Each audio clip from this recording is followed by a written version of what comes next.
Baik, bismillahirrahmanirrahim. Assalamualaikum warahmatullahi wabarakatuh. Sebelumnya izin memperkenalkan diri. Nama saya Aji Hadi Nata Nugraha dengan NIM 2106134 dari kelas B Teknik Informatika.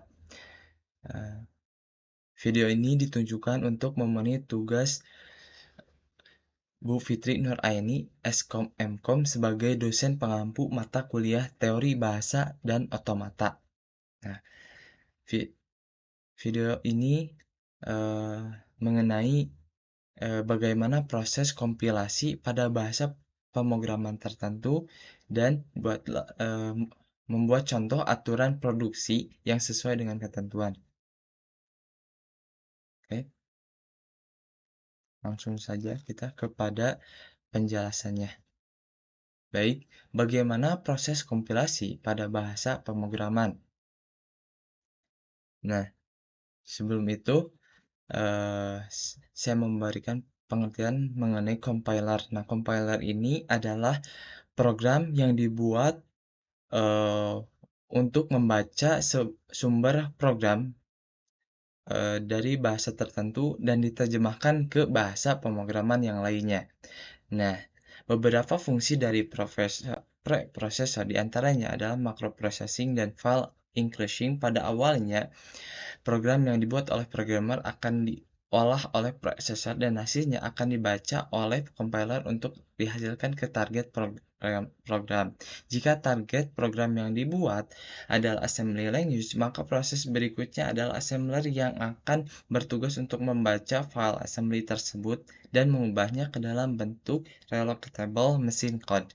Nah, linker ini akan mengubah file relocatable machine kode tersebut ke dalam Obsolete Machine yang dapat eksekusi dan menampilkan hasil dari program tersebut.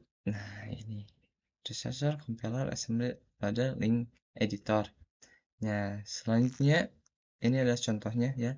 Gambar pertama language processing system. Nah, ini gambar dua contoh dari program C dan file HC. Nah, untuk memberikan gambar proses tersebut, maka saya memberikan contoh dalam gambar ini, contoh program C dalam file hello.c. Ini dalam bahasa pemrograman C ya. Oke, selanjutnya. Nah, untuk membagian compiler, maka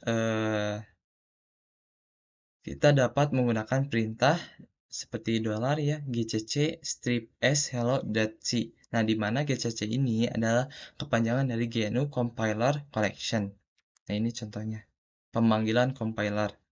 Selanjutnya, yaitu sebelumnya dapat dilihat dari gambar ketiga, pada awalnya directory project compiler example hanya ada file hello.c. Nah, setelah dilakukan kompilasi, maka akan dihasilkan sebuah file assembly, di mana dalam contoh ini file yang dihasilkan hello.s. Contoh file assembly yang dihasilkan dapat dilihat pada gambar nomor 4 ini. Hasil kompilasi assembly sebagai target language. Nah,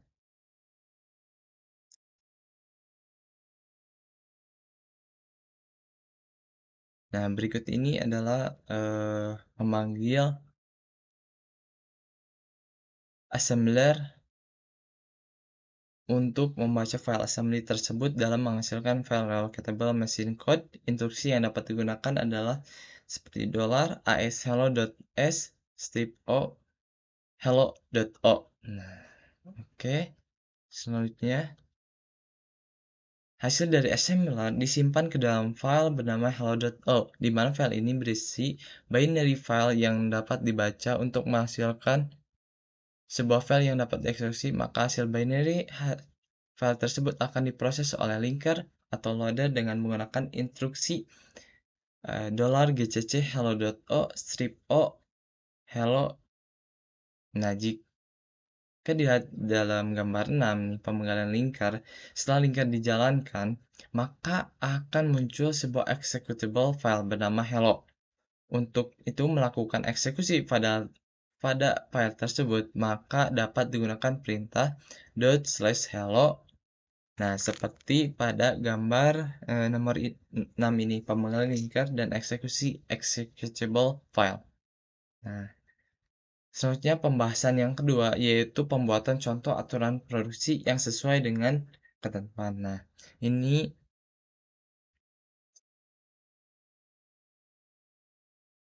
sebelumnya kita harus ketahui, pengertian dari, terminal dan non-terminal. Nah, non-terminal ini sendiri terdiri dari, simbol-simbol yang, ada